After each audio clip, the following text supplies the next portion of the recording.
सार में सार रसना हरि हरि बोल। जग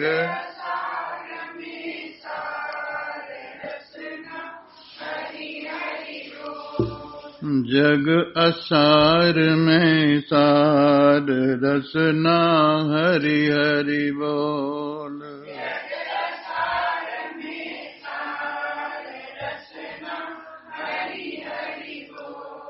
हरि हरि बोल बोल हरि बोल हरि हरि हरि हरि बोल बोल हरि बोल हरि हरि जग असार में सार रसना हरि हरि बोल। जग असार में सार रसना हरि हरि बोल। इस मन की तू वीण बना ले। इस मन प्रेम स्वरों के तार चढ़ा ले। प्रेम स्वरों के इस मन की तू वीण बना ले। इस मन की तू प्रेम स्वरों के तार चढ़ा ले। प्रेम स्वरों के राम नाम झनकार रसना हरि हरि बोल। राम नाम झनकार रसना हरि हरि बोल। राम नाम झनकार रसना हरि हरि बोल।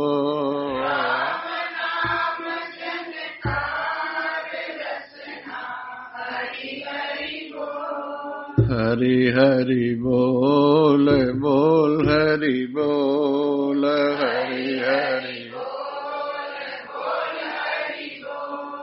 हरि हरि बोल बोल हरि बोल हरि हरि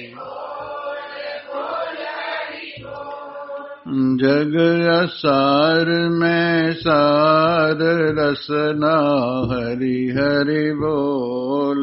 जग असार में सार रसना हरि हरि बोल।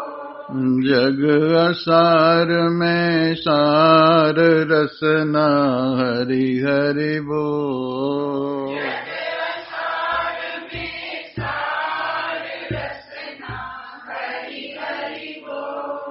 यह तन कर्ज लिया है तूने। यह तन वापिस कुछ न किया है तूने।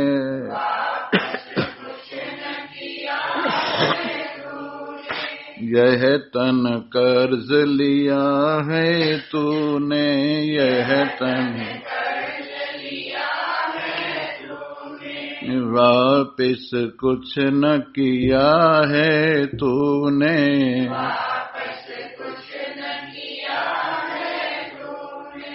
ऋण का भार उतार रसना हरि हरि बोल। ऋण का भार उतार रसना हरि हरि बोल। ऋण का भार उतार रसना हरि हरि बोल।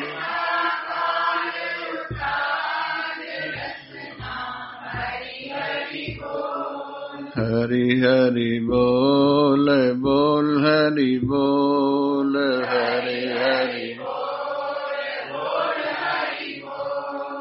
हरि हरि बोल बोल हरि बोल हरि जग असार में सार रसना हरि हरि बोल। जग असार में सार जग असार में सार रसना हरि हरि बोल।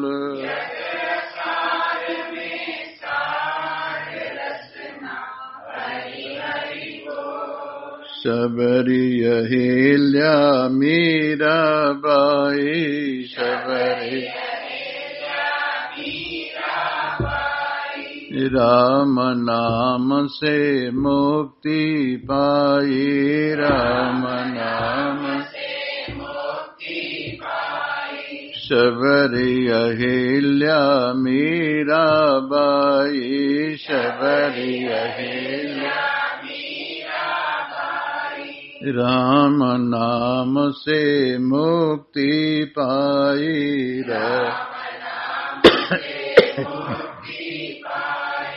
शबरी अहिल्या मीराबाई शबरी राम नाम से मुक्ति पाई राम महिमा अपरंपार रसना हरि हरि बोल।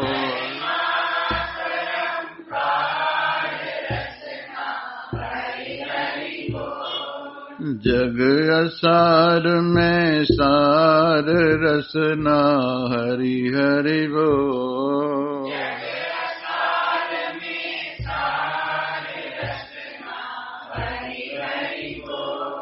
हरि हरि बोल बोल हरि बोल हरि हरि हरि हरि बोल बोल हरि बोल हरि हरि जग असार में सार रसना हरि हरि बोल।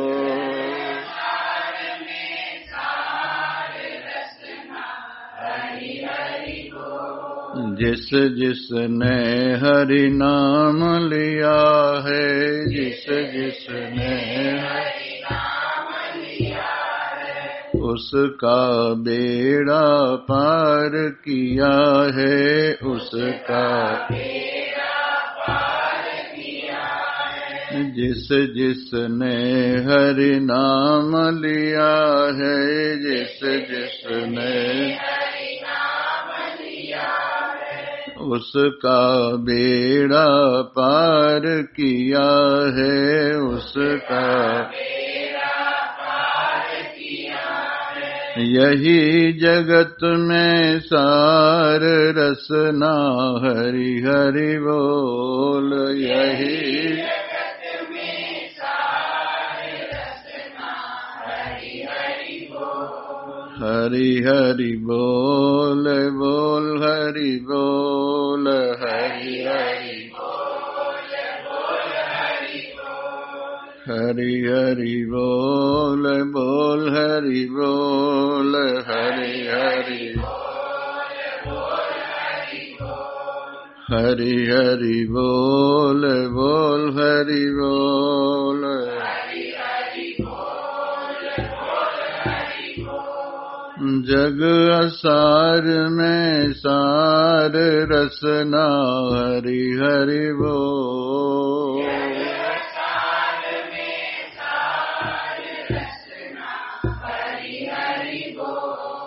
बोल हरि बोल हरि बोल हरि बोल।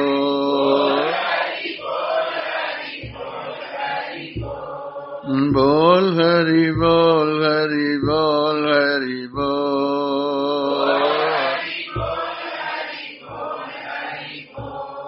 बोल हरि बोल हरि बोल हरि बोल।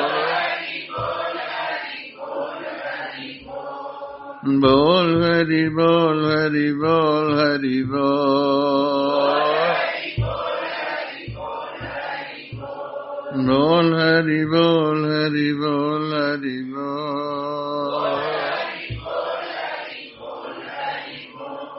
जग असार में सार रसना हरि हरि बोल। जग असार में सार रसना हरि हरि बोल। जग असार में सार रसना हरि हरि बोल।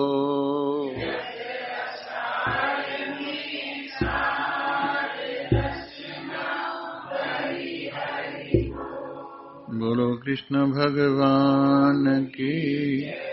सियावर रामचंद्र महाराज की जय। उमापति महादेव की जय। पवन सुत हनुमान की। बोलो भाई सब संतन। आप लोग आगे आगे हो जाओ थोड़ी थोड़ी।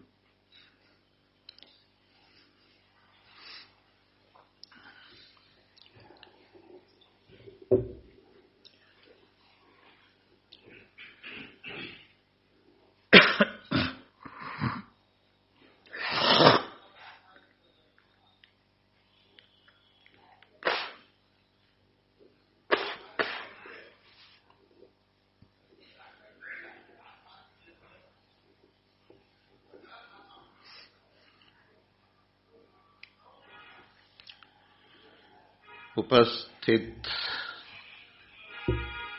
भाग्यवान श्रोता वृंद,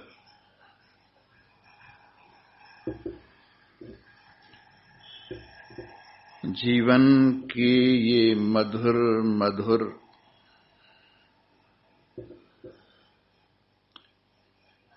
शुभ क्षण भगवान की मधुर मधुर चरण कमलों में अर्पित होकर जो उनकी मधुर मधुर मधुरामृत का हम लोग पान कर रहे हैं, उससे हमारा जीवन अत्यंत मधुर मधुर हो रहा है। निशा दिवस हम लोगों की जीवन सकटिका अपने पथ पर चलती चलती भगवान के बहुत नजदीक, अत्यंत नजदीक पहुंच गई है। हमें भगवान का रस उनकी अत्यंत समीपता के कारण बहुत ही आसानी से सुलभ हो रहा है और हम इस रस से संयुक्त हुए हुए रस में हो गए हैं। और सचमुच रसो वही सह, जैसा उपनिषद में कहा है कि भगवान रस रूप हैं, उन्हीं का रस लेकर सारे संसार में रसमयी महिमा हमारी आंखों के सन्मुख प्रकृति परोस रही है। उनकी रसमयी महिमा प्रातः काल से लेकर दूसरे प्रातः काल तक अनेक रूपों में हमारे सन्मुख विराजमान होती है और भगवान की ओर बढ़ने के लिए हमें प्रेरणा देती है। हम उस प्रेरणा को सत्संग के माध्यम से मूर्त रूप करके अपने हृदय मंदिर में विराजमान नारायण के चरणों में अपने आप को समर्पित कर रहे हैं। इन्हीं नारायण की कृपा से हमारा क्षण क्षण परमात्मा के प्रेम से प्रेममय हो रहा है। आइए उन्हीं का श्रवण करें, उन्हीं का मनन करें और उन्हीं के लिए ये जीवन निधिध्यासन के माध्यम से अर्पित करें। तो कल हमने मन मना भव, मद भक्तो, ये दो भाव उपस्थित किए परसों और कल में। आज मद याजी भगवान के इस शुभ वचन पर कुछ कहा जाएगा। भगवान प्रकाश रूप हैं, भगवान के वचन प्रकाश रूप हैं, उन पर प्रकाश तो क्या डाला जा सकता है, वही हमारे को प्रकाशित कर रहे हैं और उन्हीं की प्रेरणा से, उन्हीं के प्रकाश से ये वाणी उनकी ओर उन्मुख होकर मुखर होती है। आइए, मद याजी जो मेरे लिए यजन करता है, ये यजन आप पहले कई बार सुन चुके हैं। इस यजन में हमारा तन मन धन सब कुछ भगवद अर्पण हो जाता है। प्रातः काल से सायंकाल तक जो कुछ भी कार्य होता है वो यजन रूप से भगवान की इस पूरी छवि जो संसार में बसी हुई है उसके काम आता है। हमारे यजन से भांति भांति की कार्य होते हैं। जैसे मान लीजिए कोई पाठशाला में पढ़ाता है, वो भी यज्ञ करता है। कोई व्यापार करता है तो वो भी यज्ञ करता है।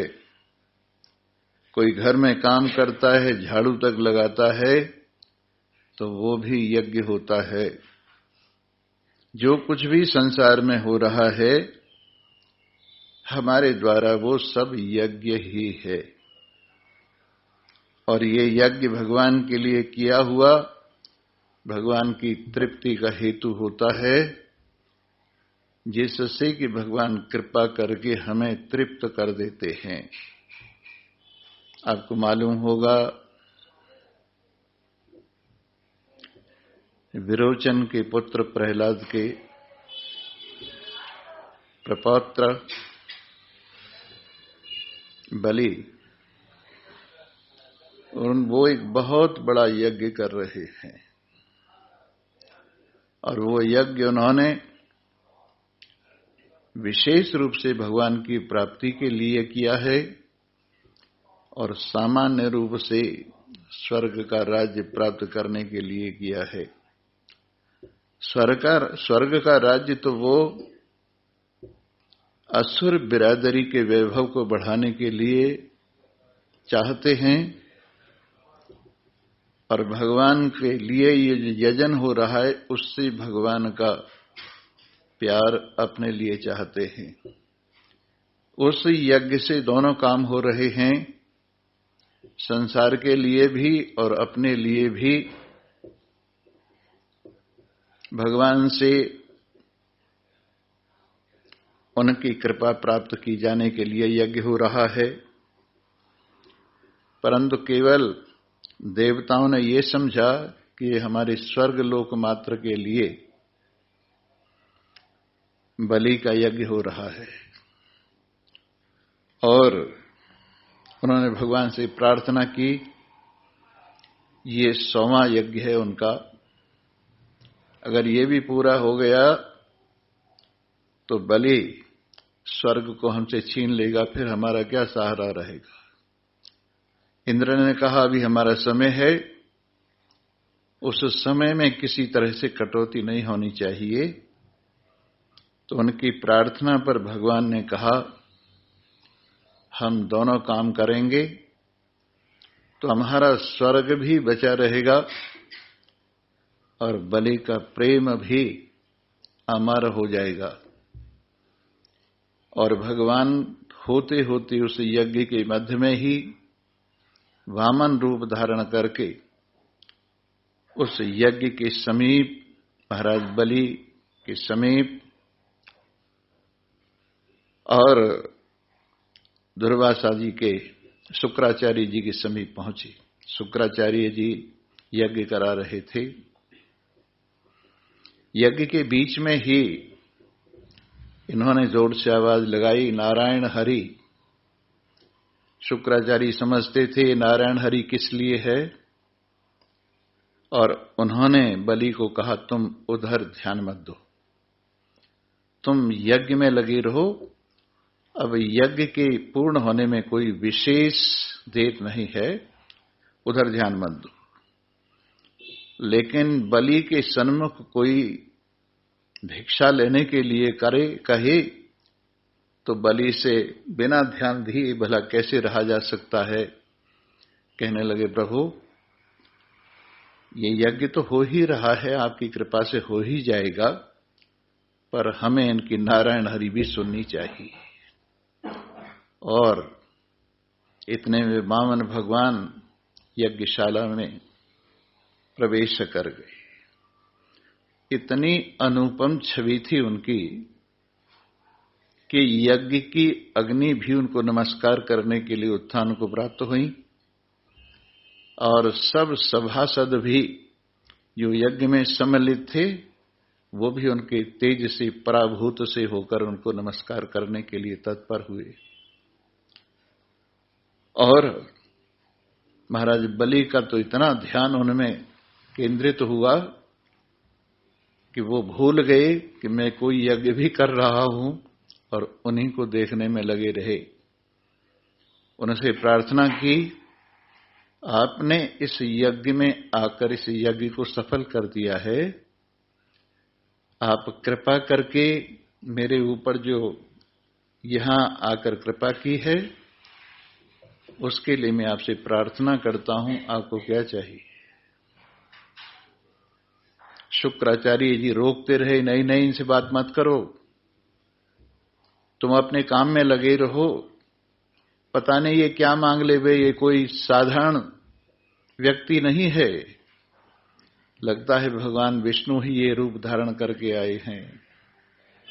उन्होंने कहा भगवान विष्णु के लिए तो ये यज्ञ हो ही रहा है, अगर यज्ञपति स्वयमेव यज्ञ के सफल करने के लिए यहां पधारे तो इससे बड़ा क्या सौभाग्य है। शुक्राचार्य कहने लगे छद्मवेशी यज्ञ में विघ्न डालने के लिए आया है, इसलिए तुम इसकी तरफ ध्यान मत दो। लेकिन उनसे नहीं रहा गया कि नहीं नहीं, मैं इनके सेवा करके अपने आप को पहले कृतकृत्य करूंगा और फिर यज्ञ होगा। कहिए प्रभु आपको क्या चाहिए। कहने लगे राजन तुम्हारे प्रेम तुम्हारी भक्ति को देखकर हम बहुत प्रसन्न हुए, तुम्हारे धार्मिक हृदय को देखकर हम बहुत आनंदित हुए। हमें क्या चाहिए, हम तो चलते फिरते महात्मा हैं, ब्रह्मचारी हैं, हम एक छोटी सी कुटिया बनाकर ये जीवन व्यतीत करना चाहते। आप हमारे पर देख लीजिए, हमारा आशीर्वाद चाहते हो तो हमारी इस भिक्षा को आप प्रदान करें। कहने लगे आपको कितनी जमीन चाहिए। कहने लगे ज्यादा जमीन की क्या जरूरत है, 3.5 पग जमीन चाहिए बस, और क्या 3 पद से ही काम हो जाएगा। कहने लगे अच्छा प्रभु मैं देता हूं।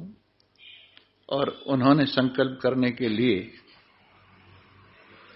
जो छोटा सा जल पात्र था वो उठाया और जल पात्र के छेद से वो संकल्प लेने लगे। इनसे दुर्वासा जी से क्या नाम, इनसे नहीं देखा गया शुक्राचार्य जी से, और शुक्राचार्य जी उसके छेद में जाकर बैठ गए। और वामन भगवान ने देखा कि दान में गड़बड़ कर रहा है, तो अपने जो कुशा लिए हुए थे उस छेद में डाल दी, और उससे उनकी एक आंख खराब हो गई और उन्हें बड़ा दुख हुआ। कहने लगे दुष्ट, तू अपने गुरु की आज्ञा नहीं मानता है, जा तू अपने राज वगैरह से बिल्कुल अलग हो जाएगा। बलि ने कहा हाथ जोड़कर प्रभु जो कुछ होगा प्रभु की इच्छा है, और उन्होंने संकल्प ले लिया। और उन्होंने पृथ्वी मापनी शुरू की। पूरे एक पैर में दिव्यलोक माप लिया, दूसरे पैर में अंतरिक्ष माप लिया, तीसरे पैर में सारी पृथ्वी माप ली, और दिव्यलोक को मापते मापते आधा शेष जो चरण रह गया, कहने लगे बोलो बलि, अब तो तुम्हारे तीनों लोक समाप्त हो गए, ये आधा पैर कहां रखूं मैं? तो उन्होंने दंडवत प्रणाम करते हुए कहा, प्रभु आधा पैर मेरे शीर्ष स्थल पर रखिए, क्योंकि मैं तीनों लोगों का मालिक हूं, और मालिक जो होता है वो मिल्कियत से ज्यादा होता है। कहने लगे देख लो, सोच लो, विचार लो। बोले मैंने विचार लिया। देख लो, तुम्हें इसका फल कुछ विचित्र सा भोगना पड़ेगा, मुझे स्वीकार है। और इस प्रकार उनका वो पग भी माप लिया गया और कहा, देखो मैं तुम्हारी पूरी प्रतिज्ञा नहीं हुई है, आधे पग में तुमने अपने आप को समर्पित जरूर किया है, लेकिन फिर भी पृथ्वी नहीं मिली है मुझे, जाओ तुम पाताल लोक चले जाओ। ये राजकाज सब कुछ तुम्हारे गुरु पहले ही तुम्हें शाप देकर चले गए हैं, और तुम पाताल लोक में जाओ, पाताल लोक में रहो। महाराज बलि ने बड़ी प्रशंसा की, उनके चरण कमल धो करके अपने आप को पहले ही सफल कर लिया। कहने लगे, अच्छा प्रभु मैं पाताल लोक जा रहा हूं, लेकिन एक मेरी भी मांग है। बोली वो क्या है? मेरे दरवाजे पर खड़े रहो। ये रूप मुझे बहुत अच्छा लगा है, इस रूप को मैंने सर्वस्व अर्पण कर दिया है, इस रूप की छवि मेरे हृदय में छप गई है, आप इसी रूप से मेरे दरवाजे पर आप खड़े रहे। बलि को खैर पाताल का राज्य मिल गया, लेकिन भगवान को अपने दरवाजे पर खड़ा कर लिया एक पहरेदार की तरह से। और इस प्रकार उन्होंने ये जो यजन किया, ये भगवान के लिए किया, चाहे लोक परलोक कुछ भी छिन गए, चाहे गुरुदेव भी नाराज हो गए, लेकिन उनका ये यजन भगवान को प्रसन्न करने के लिए किया गया। तो ये मद याजी होता है, और मद याजी मेरे लिए यज्ञ करने वाला अपने लिए कुछ नहीं चाहता है। अपने यहां जो यज्ञ किया जाता है उसमें जो आहुति डाली जाती है, ओम सूर्याय स्वाहा इदम सूर्याय इदम नमः, जैसे सूर्य को हम आहुति देते हैं कि हम सूर्य को अपनी आहुति देते हैं और वो अपने तेज से इस आहुति के फल को चराचर प्राणियों को पहुंचा देवें, सभी के अंदर पुष्टि हो। अब ये आप आहुति सूर्य देव आपकी हो गई है, इसमें मेरा कुछ भी नहीं रहा है।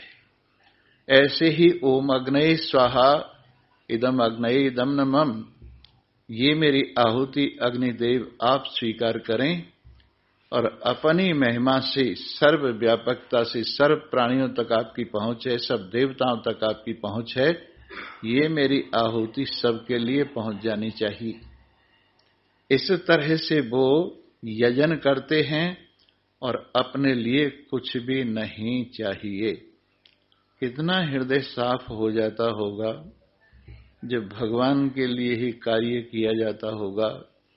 मंदिर में झाड़ू लगाते लगाते भी भक्त लोग भगवान के प्रेम से युक्त होते हुए उस झाड़ू लगाने को भी वैकुंठ से बढ़िया समझते।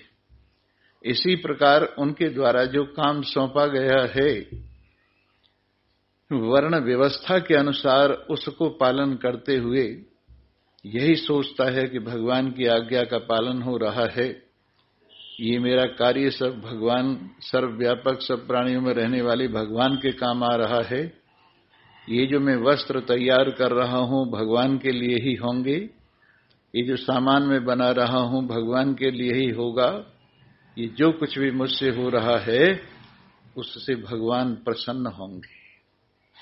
और आपने एक बहुत सुंदर कथा आती है, लियो टॉलस्टॉय और उसके बहुत बड़े भक्त भी हुए, लेखक भी हुए। गांधी जी उनको अपना गुरु मानते थे। छोटी छोटी कहानियों में उन्होंने बहुत अच्छी सार की बातें कही। एक कहानी में उन्होंने कहा है, एक जूता बनाने वाला था और उसका एक ही लड़का था। घरवाली पहले ही उसका निधन हो चुका था और ये अपने एक बेटे को लेकर उसी के पालन पोषण में लगे रहते थे। हुआ ये, भगवान की जैसी मर्जी, जैसी इच्छा, उस पुत्र का भी देहांत हो गया। तो उन्होंने पुत्र शोक में भगवान का स्मरण किया, हे प्रभु आपने ये क्या किया। तो भगवान ने कृपा की कि देख, केवल तू एक पुत्र में मेरे को अब तक देखता रहा है, अब तू सारे जगत में मेरे को देख, और जो कुछ भी तू काम करे, जूते वगैरह बनाए, वो अब ये समझ कि मेरे लिए बन रहे और मेरी भजन में लगा रहे, इससे बढ़िया और कोई चीज नहीं, तेरे पर मैंने एक कृपा की है। उन्होंने कहा ठीक है प्रभु, आपकी कृपा को मैं श्रवधार्य करता हूं। तब से अपना काम करता था और फिर भगवान के भजन में लगा रहता था। एक दिन उसका मन भगवान से परिपूर्ण रूप से जुड़ा हुआ था, तो उन्होंने कहा भगत प्रवर, आज मैं तुम्हारे घर आऊंगा। उसे बड़ी प्रसन्नता हुई, भगवान मेरे घर आएंगे। और अड़ोसी पड़ोसी सबसे कहा आज भगवान मेरे घर आएंगे, आज भगवान मेरे घर आएंगे। मतलब दूसरे दिन रात बीती, प्रातः काल में एक आदमी, हल्की हल्की बूंदें पड़ रही थी, ठंड के मारे सिकुड़ा हुआ उनके घर में आया और आकर कहने लगा आज कितनी ठंड है, मेरी तो जान निकली जा रही है। उन्होंने कहा बैठो। उन्होंने बहुत अच्छी दूध से संयुक्त चाय बनाकर उनको पिलाई और उनका जाड़ा भाग गया। प्रसन्न चित्त होकर वो चला गया। इसके बाद भगवान का इंतजार करने में लग गई। उनके लिए सब चीज बनाकर रखी हुई है। इतने में ये हुआ कि एक देवी अपने पुत्र को गोद से लगाए लगाए, सीने से लगाए लगाए आई, आकर कहने लगी आज तो इतनी ठंड है, मैं और मेरे बेटे दोनों ही मर जाएंगे, मेरे पास तो कुछ भी नहीं है। उन्होंने कहा आओ देवी बैठो, और उनके बेटे को दूध गर्म करके पिलाया और उनकी भी भोजन इत्यादि से अच्छी तरह से सेवा की। वो भी चली गई। इसके बाद एक लड़का दौड़ता दौड़ता आया और उसके पीछे बुढ़िया एक डंडा लेके दौड़ती हुई आई। उसने कहा बेटा क्या बात है। बुढ़िया कहने लगी ये क्या बताएगा, मैं बताऊंगी। ये मेरा फल चोरी करके ले आया है, मैं फल बेचने वाली हूं, फल बेचती हूं, और ये वहां से उठा लाया है। उन्होंने कहा अच्छा ये बात है, क्यों बेटा तुम इसका फल क्यों उठा के ले आए। कि मैं क्या करूं, मेरी न मां है न मेरा बाप है, और मैं 3 दिन का भूखा हूं, मैंने भूख में ये अपराध किया है। फिर उसके बाद में उस बुढ़िया को पूछा तुम इस बुढ़ापे में फल क्यों बेचती हो। कहने लगे मेरे कोई संतान नहीं है, मैं बिना संतान के अपना पेट भरने के लिए फल बेचती हूं। कहने लगे इसके माँ बाप नहीं है, तुम्हें संतान नहीं है, अब से ये तुम्हारा बेटा हो गया, ले जाओ, ये फल बेचेगा और तुम आराम से घर में इसकी सेवा करो और फल का जो बेचा हुआ फल है उससे गुजारा करो। 3 वक्त में 3 व्यक्ति आए और उसका काफी सामान समाप्त हो गया। फिर उन्होंने जब चौथा पहर आया तो भगवान को नमस्कार करके कहा प्रभु आप तो आए नहीं, मैं तो इंतजार करता करता रह गया। आकाशवाणी हुई ये 3 बार में कौन आया है, मैं ही तो आया हूं। मैंने ही तुम्हारी चाय पी है, मैंने ही तुम्हारा दूध पिया है, और मैंने ही इस लड़के के रूप में तुमसे शरण प्राप्त की है, मेरे सिवा और कोई नहीं है। तो देखिए उसका सारी चीज मद याजी, उसका यजन भगवान के काम आ गया, और भगवान ने तीर रूप धारण करके उसको परम तृप्ति प्रदान की। मद याजी के ऊपर एक और कथा है। एक चर्च था, उस चर्च में एक पादरी रहता था और उसकी बहन रहती थी।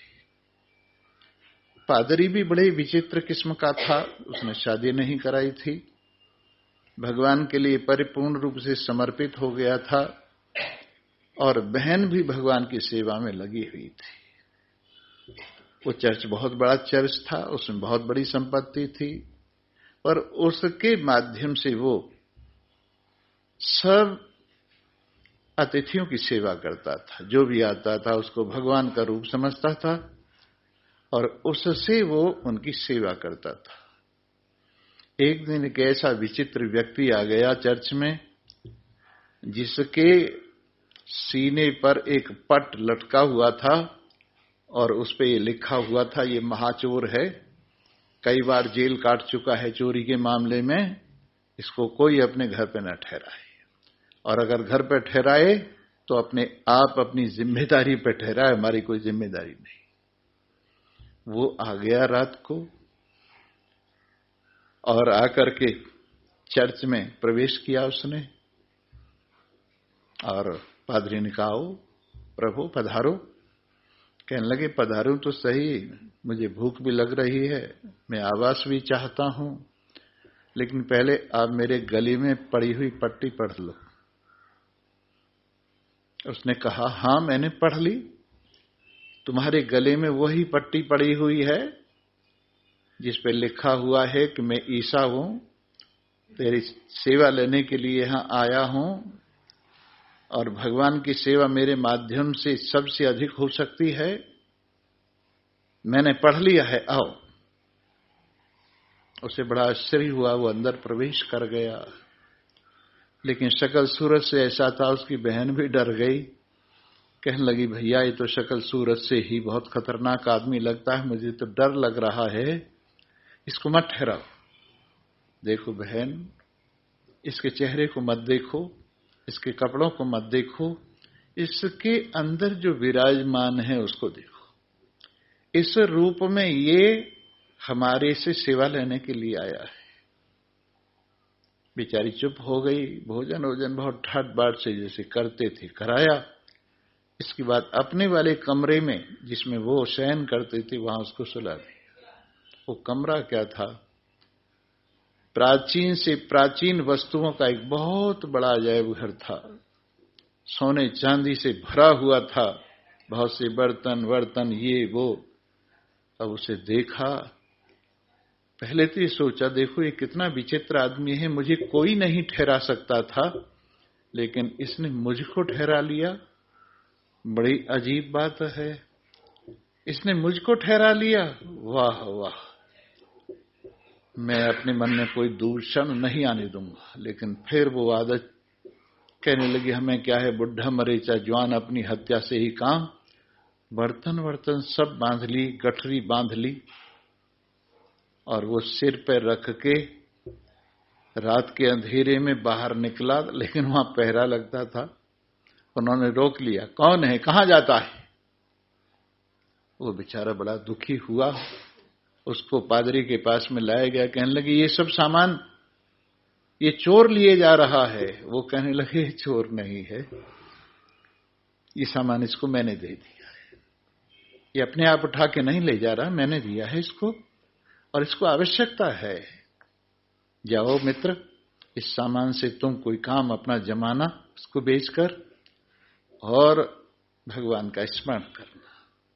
उस दिन से उसका जीवन बदल गया और उसकी चोरी वोरी छूटकर अपने ठीक काम में लग गया। मैं ये मदयाजी की बात कह रहा हूं। ऐसा ही मदयाजी मोर ध्वज हुआ है। महाराज मोरध्वज, मध्य प्रदेश में एक शहर है बिलासपुर से थोड़ी दूर, वो हमने देखा है, मोरध्वज की नगरी है, वहीं पे वो रहते थे और भगवान के लिए ही सब कुछ करते थे। जो कुछ करते थे मदयाजी भाव से, मेरे लिए यजन करे। तो इधर एक दिन अर्जुन कहने लगा, प्रभु मेरे जैसा भक्त भी दुनिया में कोई है? वो कहने लगे, तुम मेरे बहुत बड़े भक्त हो, लेकिन ये संसार है, एक से एक बड़ा अधिक भक्त है। कि अच्छा मुझे दिखाओ कौन सा भक्त है वो। कहने लगे, चलो। एक शेर अपने साथ ले लिया और साधु का वेश बनाकर ये दोनों महाराज मोरध्वज के यहां गए। मोरध्वज ने सत्कार किया, आओ प्रभु, बड़ी कृपा की आपने। पहले तो आप भोजन की बात कीजिए, थक के आए हैं, भूख लग रही होगी, भोजन का समय है। बोले, हाँ भाई, भोजन का समय तो है और भोजन हमें करना भी चाहिए और करेंगे भी, लेकिन हमारे साथ ये जो बला लगी हुई है ना, शेर, इसके भोजन की समस्या है, इसको हम भोजन कराए बिना भोजन नहीं कर सकते। प्रभु इसके लिए भी प्रबंध हो जाएगा। बोले, पता है कैसे प्रबंध होगा? बोले, कैसे होगा प्रभु? कि ये जो कोई भोजन कराता है उसी का गोश्त, उसी का मीट खाता है। अच्छा, और देख लो, अगर तुम, तुम्हारी घरवाली, तुम्हारा बेटा, कोई भी अर्पण अपने आप को कर सके तो इसकी भूख भाग सकती है, नहीं तो नहीं। मोरध्वज ने थोड़ी देर अपने आप को संभाला और अपनी घरवाली और बच्चे दोनों के साथ सलाह की।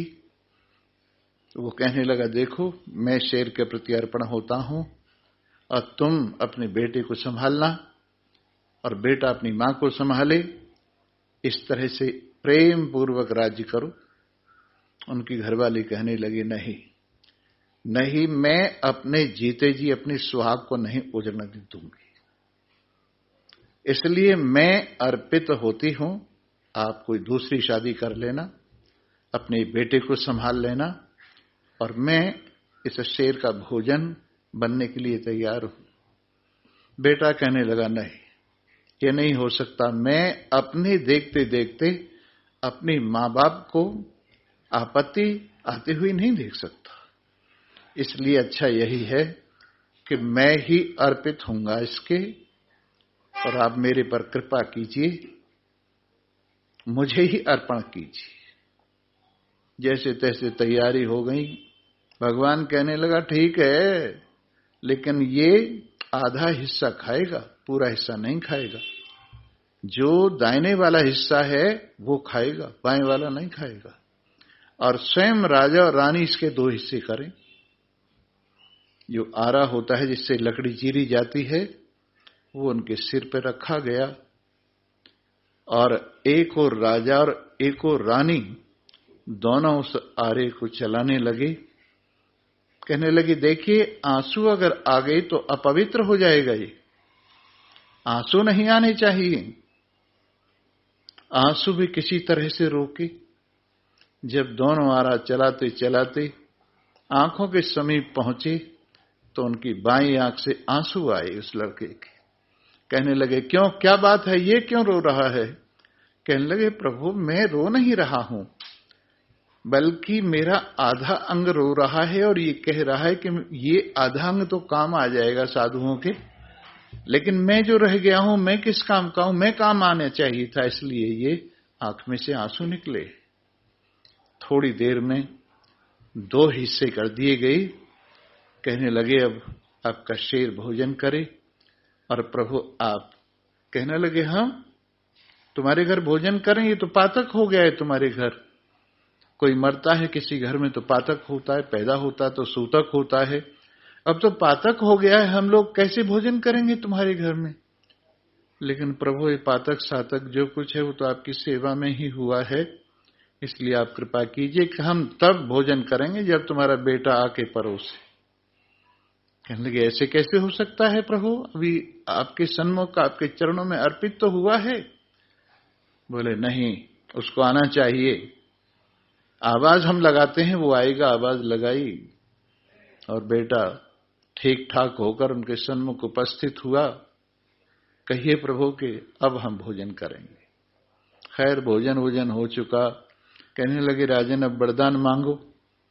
वरदान? प्रभु जैसी परीक्षा मेरी ली है ऐसी परीक्षा और किसी की मत लेना, यही मैं आपसे वरदान मांगता हूं। अर्जुन की ओर देखकर कहने लगे क्यों भाई? कहने लगे प्रभु आपने बड़ी विचित्र परीक्षा ली है, मैं तो ऐसी परीक्षा दे ही नहीं सकता, मैं तो इस परीक्षा में फेल हो जाता। ये मदयाजी की बात। और एक मदयाजी की बात आपको सुनाते हैं। एक मियां बीबी और उनका बेटा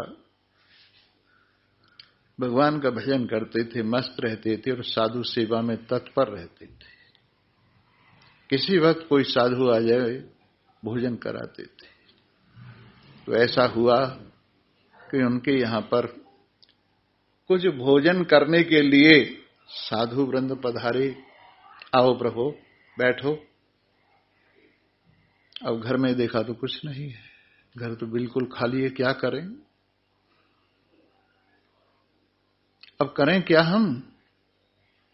कहने लगे देखो हम कोई ना कोई प्रबंध जरूर करेंगे, तुम बैठो महात्माओं की सेवा करो, हम बाप बेटे जाते। दोनों बाप बेटे एक राजा के यहां चोरी करने के लिए गए उस समय, उनकी सेवा करने के लिए। और एक रस्सी से उस बेटे को नीचे उतार दिया और कहा बेटा ये टोकरी है, इस टोकरी में कुछ सामान तुम रख दो। इधर उधर से टोकरी में सामान इकट्ठा किया और टोकरी हिला दी। वो सामान ऊपर चला गया। फिर टोकरी नीचे आई। कहने लगी बेटा अब तुम इसमें पैर रख के ऊपर आ जाओ, मैं तुम्हें खींचता हूं।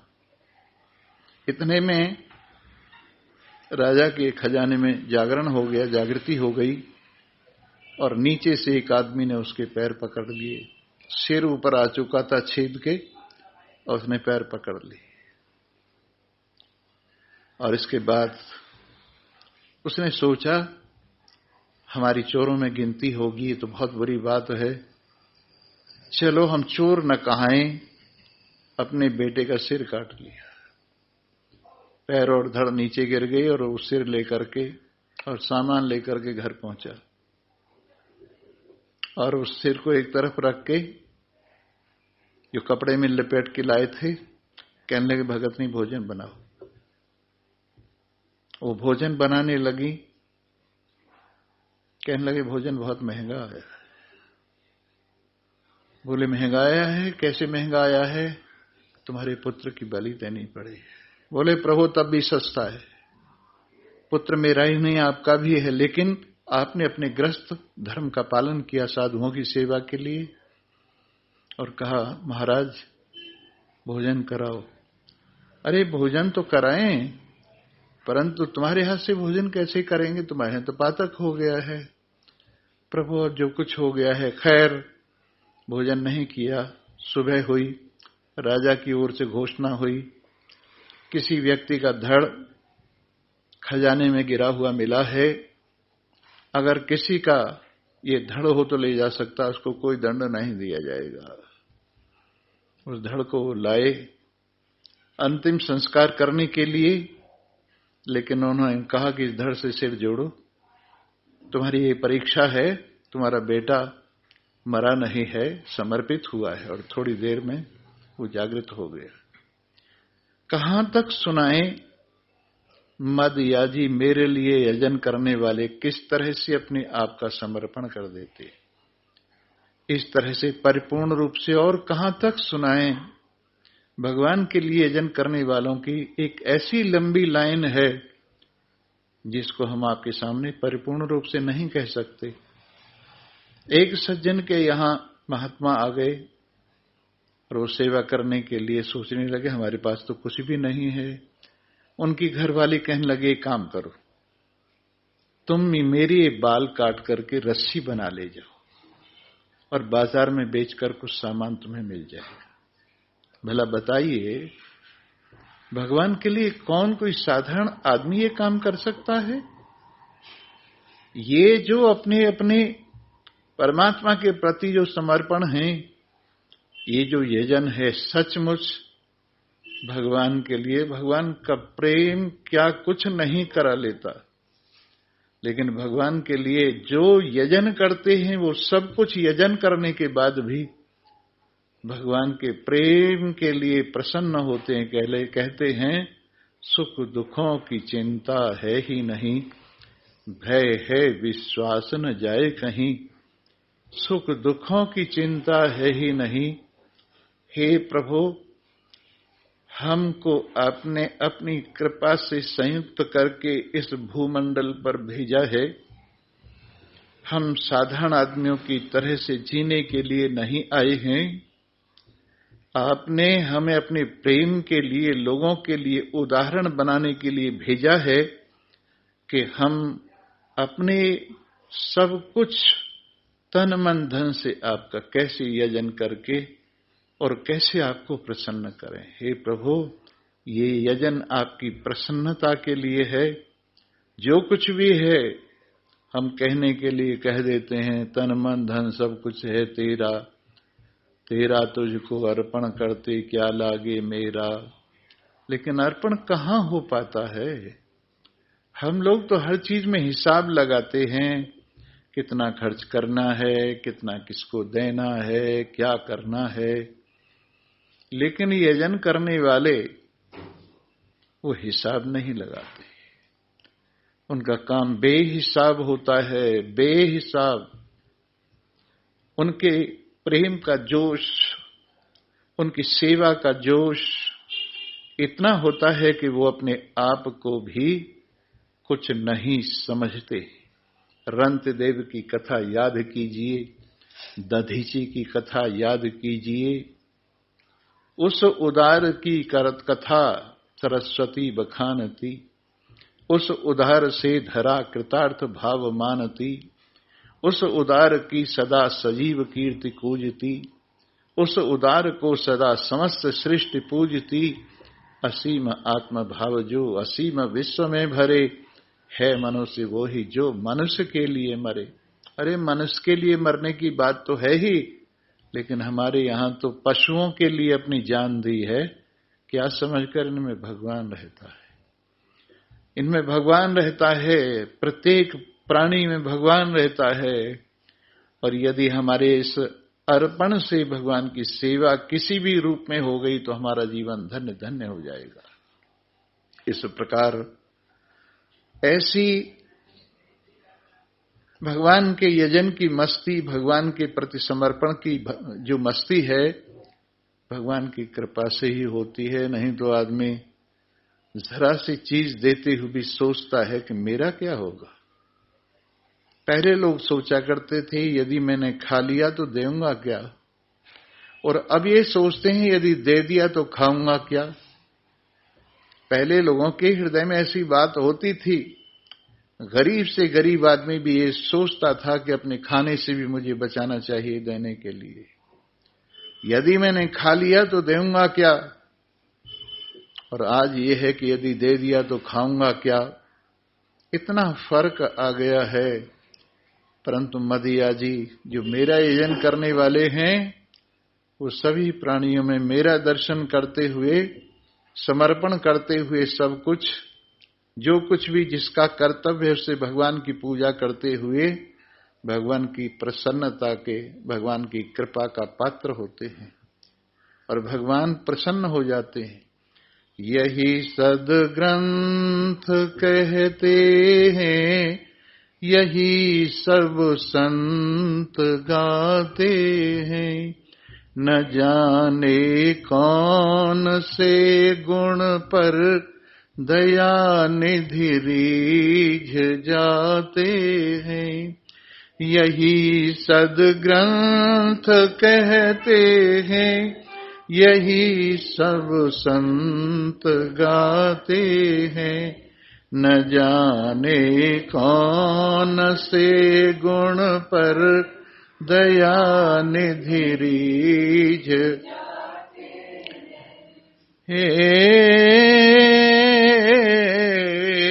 न आए गोपियों की वे, न आए मधुपुरी से गोपियों की वे व्यथा सुनकर, न आए मधुपुरी से गोपियों की वे व्यथा सुनकर, द्रुपद जाकी दशा पर द्वारिका से दौड़ आते हैं।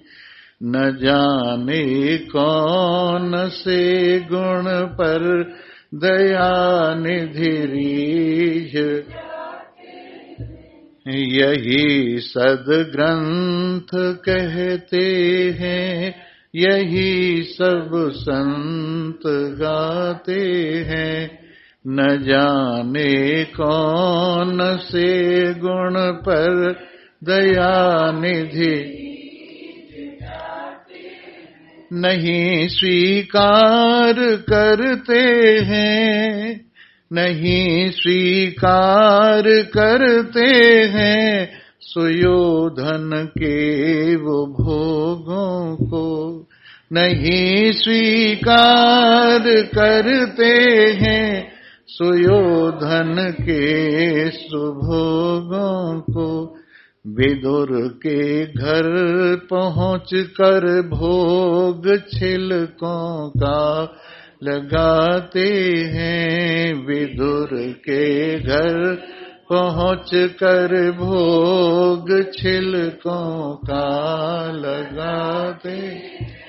न जाने कौन से गुण पर दया निधि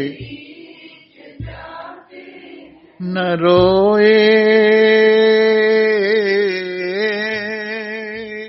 न रोए वो पिता के भी निधन को सुन कर के भी, न रोए वन गमन में श्री पिता की वेदनाओं पर, न रोए वन गमन में श्री पिता की वेदनाओं पर। उठाकर गीध को निज गोद में आंसू बहाते हैं, उठाकर गीध को निज गोद में आंसू बहाते हैं। यही सद्ग्रंथ कहते हैं, यही सब संत गाते हैं। न जाने कौन से गुण पर दया निधि कठिनता से मिले धोवन चरण बिंदु विधि हर को, वो चरणोदक स्वयं के वट के घर जाकर लुटाते हैं। न जाने कौन से गुण पर दया निधि रीझ, यही सद्ग्रंथ कहते हैं, यही सब संत गाते हैं। न जाने कौन से गुण पर दया निधि रीझ, न जाने कौन से गुण पर दया निधि। इसलिए इस शरीर के माध्यम से भगवान ने जो कार्य सौंपा है उसको छोटा न समझते हुए भगवान के लिए जो व्यक्ति करता है, भगवान के लिए यजन करता है और भगवान उसको इसके बदले में अपना अनंत प्रेम देते हैं, उसके सदा समीप क्या उसके हृदय में वास करते हैं। इन्हीं शब्दों के साथ सभी को धन्यवाद है। सर्वे भवन्तु सुखिनः, सर्वे सन्तु, सर्वे भद्राणि पश्यन्तु, मा कश्चित् दुःखभाग् भवेत्। ओम शांति शांति